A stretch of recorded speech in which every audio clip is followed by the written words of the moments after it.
So it's American DEA that sent me down to become the transport king for Medellin cartel. Are deeply involved in drug trafficking. I was paralyzed, bro. The ringleaders is thought to be one of the richest men in the world. But he is the biggest snitch in the history of drug money. He has thus become the key witness. They going to kill you. Roger is serving out his days in Casuarina. Experience was with marijuana, but I soon moved into cocaine. 20, 30 kilos at a time. Person that was sending the majority of And I wound up in Colombia with Mr. Pablo Escobar. So Roger, let me get this right. Before you were flying blow for Pablo Escobar, I heard you were a moonshiner back in Georgia. Is that true? That's the way it was. So you were an outlaw from day one. I was raised on a 3-mule farm. We was poor folks. My daddy was an alcoholic. My mother worked hard and chopping cotton, hoeing peanuts. We worked in tobacco. My daddy died when I was 17 years old, and there's 7 little brothers and sisters. One little sister was only 6 weeks old. So I went to plowing, and we did pretty good with my mother managing. And then I got married, talked my mom into mortgaging the farm and putting in chickens. And we put in 36,000 laying hens. And we did all right for a year. And then we found out that the Purina company, they do this all over. They'll promote their chickens and you'll mortgage your farm, and they're going to put the chickens in and sell the eggs. And the price of feed goes up and the price of eggs come down. And every time we picked up a dozen eggs, we were losing a nickel. It wasn't long before I was $78,000 in debt, chicken feed. And my mother was crying, we're going to leave the farm. They're going to come take everything we had. You couldn't work it out. Pay was $1 an hour, $1.25 an hour. You would have never. So I thought, all right, I'll make some moonshine. So I went to Osceola, Georgia, and had some vats made. They were 12 feet long, 6 feet wide, and 4 feet deep. I believe they'd hold 1,800 gallons of mash. So I finally got up to 4 vats. That's making 1,000 gallons a week. There was a neighbor named Homer. He was the original moonshiner that taught me how to do it. And I got too big. And so it was freezing. One Saturday night or Sunday morning, he come to the house. Roger, you better run that liquor. It's going to vinegar on you. My wife still laughs about vinegar. If you leave it until all the yeast is gone, it will turn to vinegar. That's how you make vinegar. So I said, I'm not going to run that stuff, Homer. But what I didn't know, there was 8 federal revenue agents waiting over there, and they had sent him. They were freezing their butt off. Go get him to come run this. I may probably been waiting several days. So Monday morning, I started out in my old truck, and I loaded up the distiller and all what I needed to run the liquor.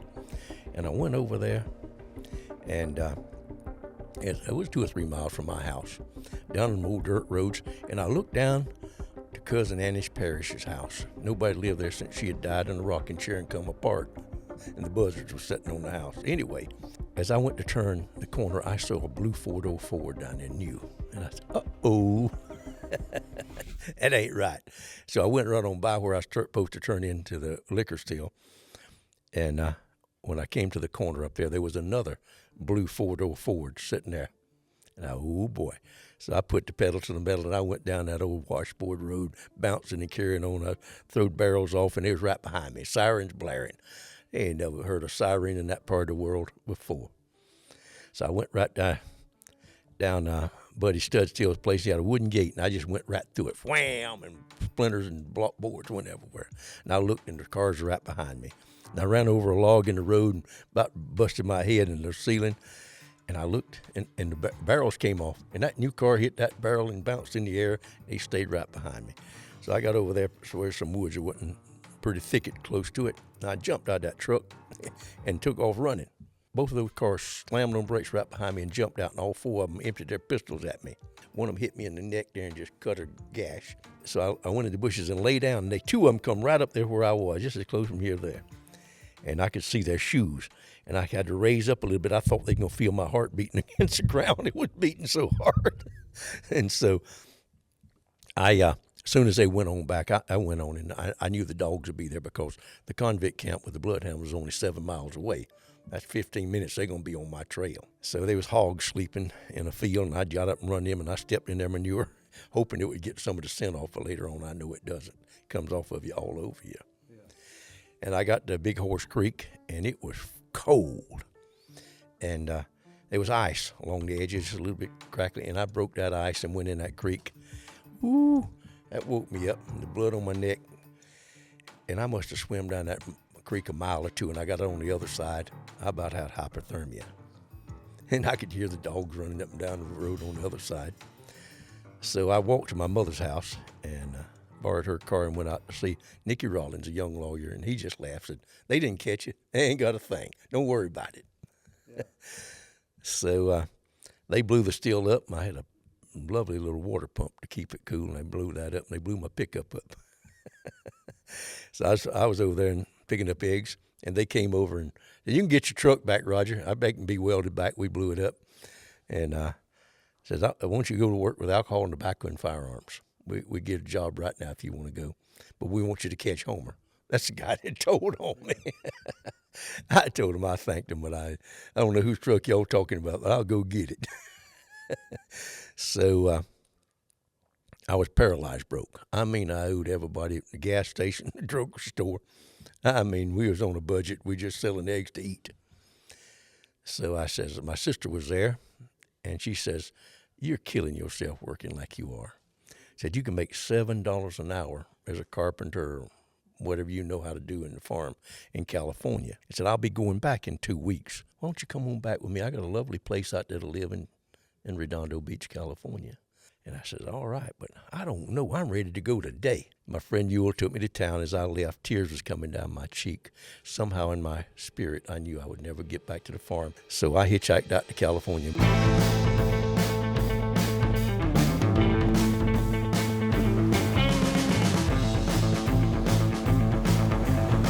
The old era versus the new era, right? That's right. We both got to the same place, so didn't we? Yeah. We started in Redondo Beach.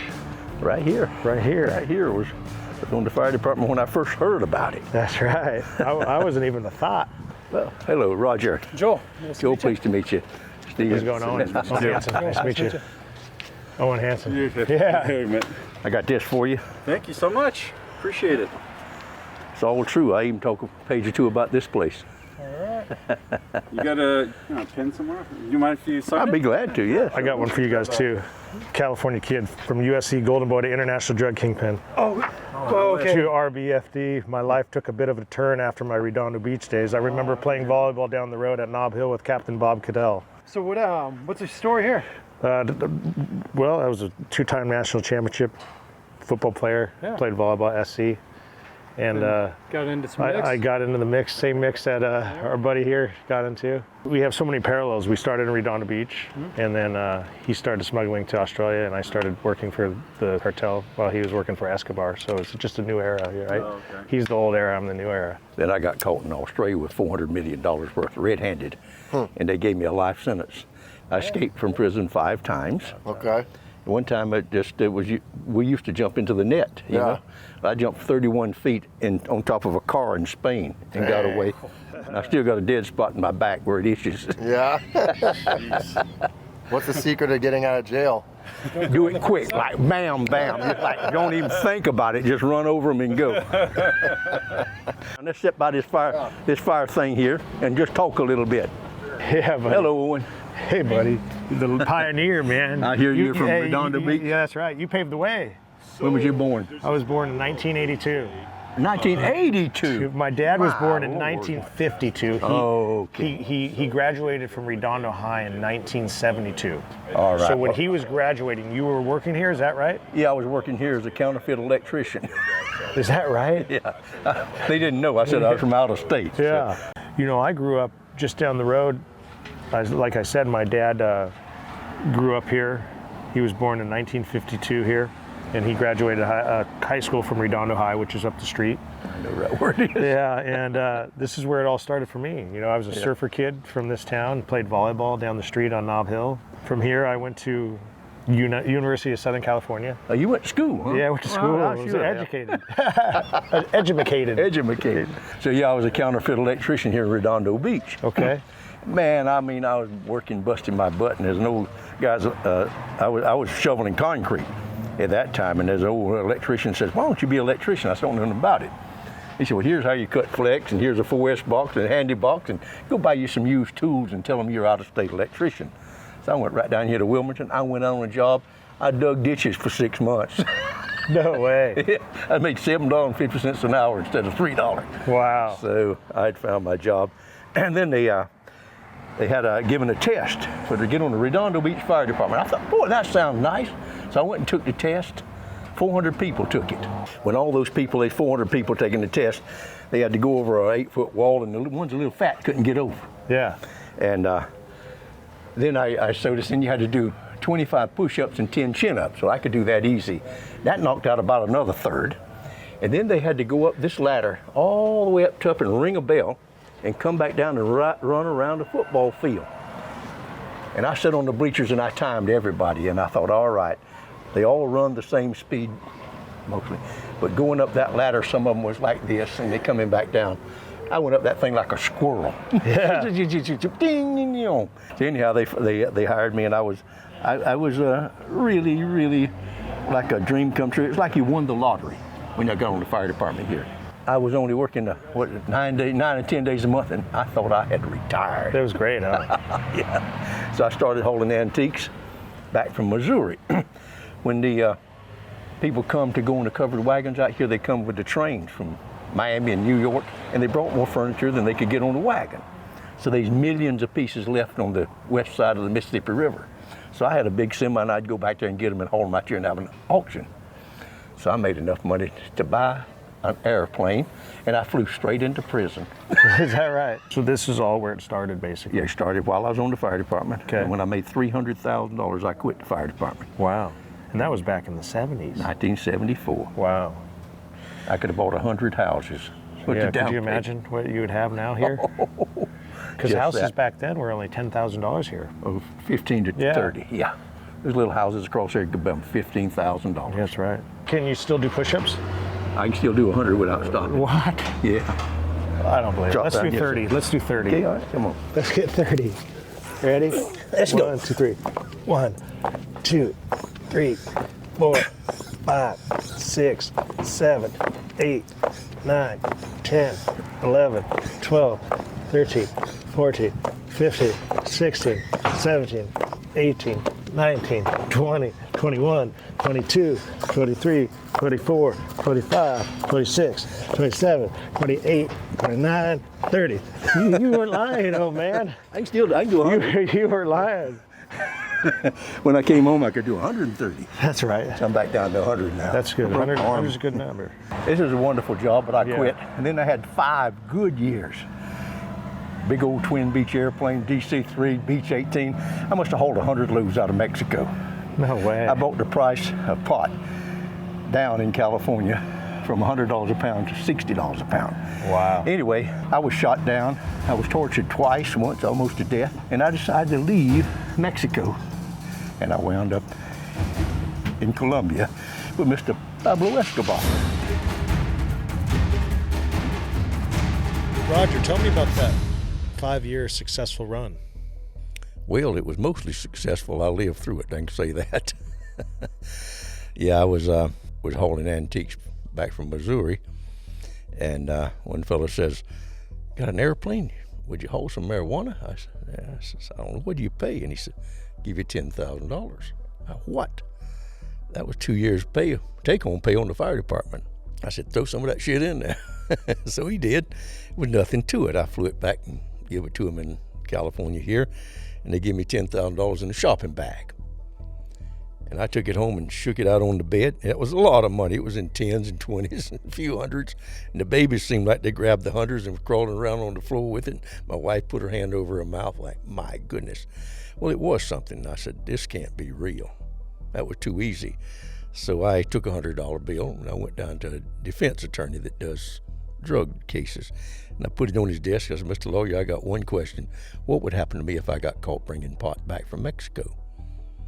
He said, "What's your criminal history?" I said, "I don't have one." Yeah, well, traffic or whatever. I said, "I've never had a parking ticket, much less a speeding ticket." He said, "You work on the fire department?" I said, "Yes, sir." He said, "You'll get probation. At the very worst, if you got the worst judge in town, you get 1 year. and you'd spend 3 months or 4 months raking leaves in a military base or one of those camps. And I said, really? He said, that's all there is to it. Nobody care about that. So I said, I have found my profession.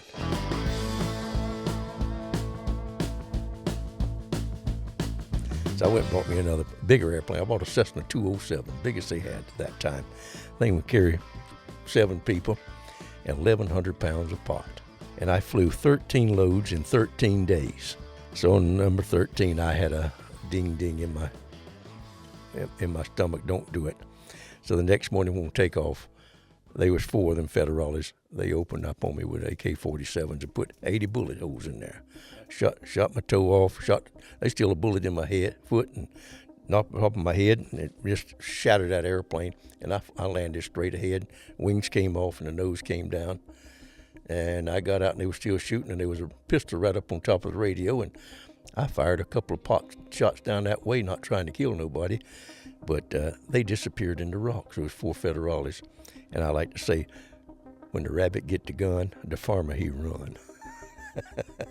So I got away on a donkey, and then I went home and got an airplane and came back and got my load. I bought a new airplane. It wasn't new to me, but it was a twin Beech, a Beech 18.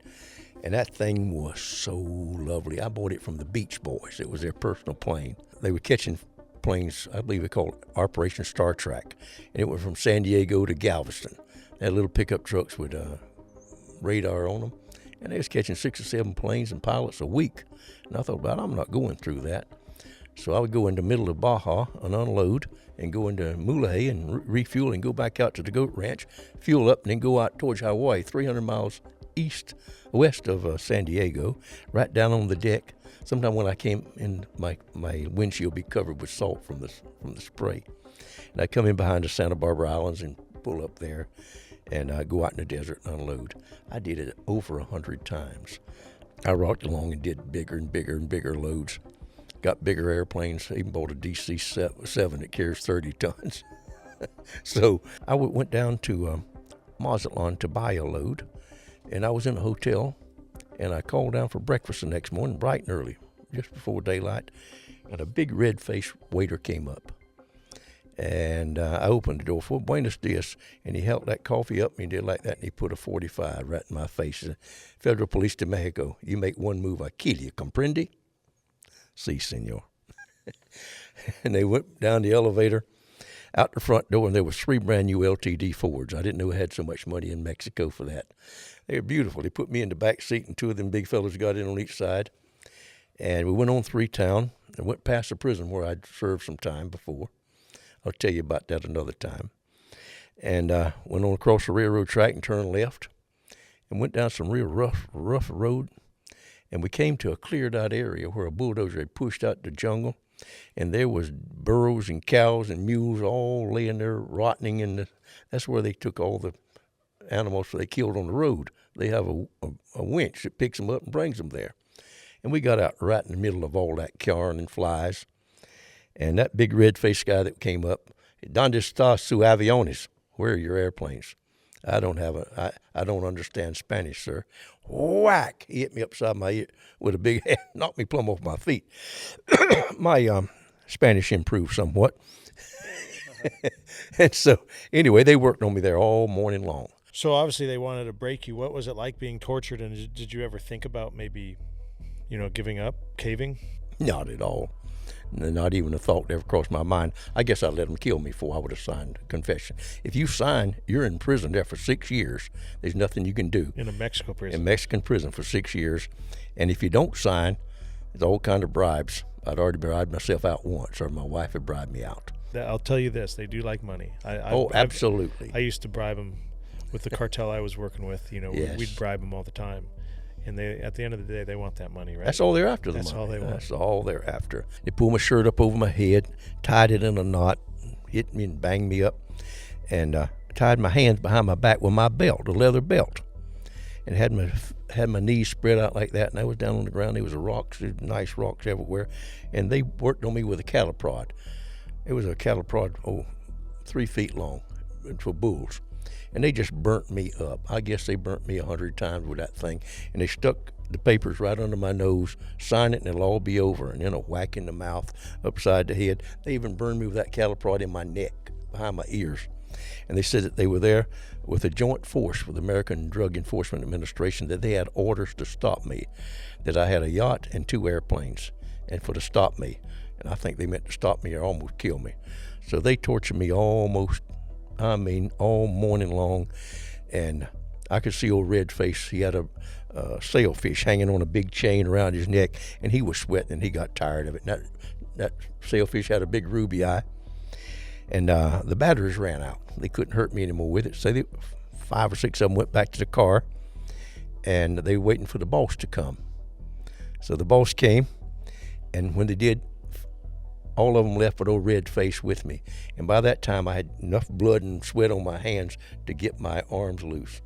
And I reached and got a big rock, about like a baseball, and I said, "Senor, I'll sign, see ya, sign." I was crying and said he might sign, and he come over like he couldn't believe it when he did. I come over with a loaded fist.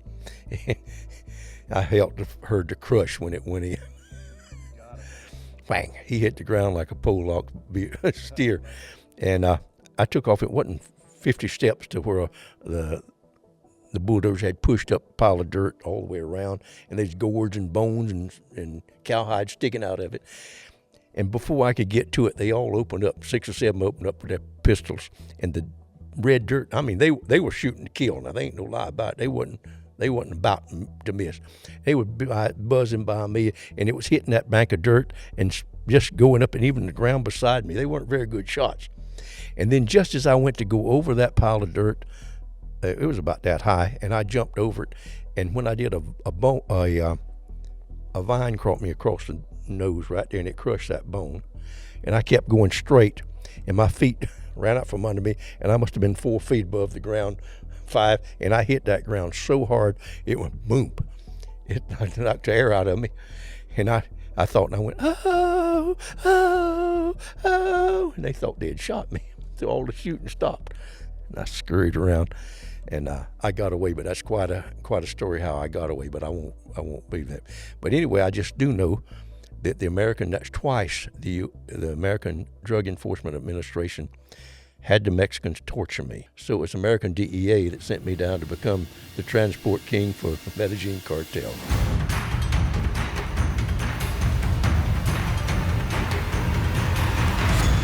Tell me what it was like meeting the biggest drug kingpin of all time. All right.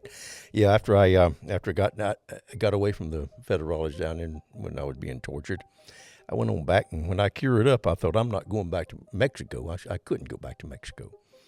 So I went down to Colombia looking for some work. And I hauled a load of to a pot out of there and had a little trouble with it. And so some fellow says, well, listen, I got somebody to introduce you to. So he introduced me to Jorge Ochoa. Ochoa, legend. But I went to the house there, and I went to Envigado, a little village just south of Medellin. And there was the gate, and the guys there with the guns, and they let us through. And we went up into an old house. I mean, it was old, maybe 200 or 300 years old, but it had been a hacienda at one time. It had hitching rails out front, and I guess there was 30 or 40 men out there, like with fedora hats on. I guess they were growers or whatever. And I was ushered right through that crowd of men up the stairs, and a real pretty lady opened that door and says, be careful for the hole in the floor. There was a hole as big as a shoebox in it, and it was shiny, and the floor was uneven. And she gave us a cup of tea with one of them little tiny handles you couldn't get your finger in. Oh, she was gorgeous. And so she went in and introduced me to Jorge Ochoa. My man had already told him that I was a pilot. He wanted to know what kind of airplanes I'd had and what's your experience crossing the U.S. border. And I told him I had a DC-3, a Beech-18. I had a Howard 350, and I had a turbojet Aero Commander. And he thought that was pretty good. And when I told him I'd done well over 100 loads without any trouble, he wanted me on his team. So he had 12 telephones on his desk, and he spoke English, nice young man. And I said, what's with those telephones? He said, if that one rings, I know it's Denver. I know who it is. If that's New York and that's Seattle, each one of them wanted to see it. And it was different colored, big old telephones. And I thought that was funny. And he said, well, we have all the work in the world you can do. And we pay $5,000 a kilo. And I said, how much will you put on the plane? He said, 500. And so I figured out, right, that was $2.5 million a day. And I said, yes, sir, I'd like to work with you. So he said, all right, let me call my compadre. He buzzed, a pretty woman came in, and he said, in Spanish, go get Pablo. In come Pablo Escobar, wearing khaki pants, nice shine shoes, a plaid shirt, shook my hand warmly, and asked about the same thing that Jorge had asked, but he asked in Spanish, and I speak enough Spanish I could talk to him. So I said, well, how often do you want me to come? He said, we'll be waiting on you, senor. But he's the biggest snitch in the history of drug running. My name's Barry Seal. How you do? I'm not a drug smuggler. I say prove it. Friend, they going to kill you. Hey guys, this week we're giving the book to Roger Can Do. That's right, Roger Reaves, man. I remember researching your routes you used with Pablo Escobar to figure out my own logistics. Our time in Lompoc and Australian prisons are a crazy similarity. Keep pushing, my friend. Thanks for all you have done. Sincerely, the California Kid, Owen Hansen, number 88. Thanks, Roger. Appreciate the interview, buddy.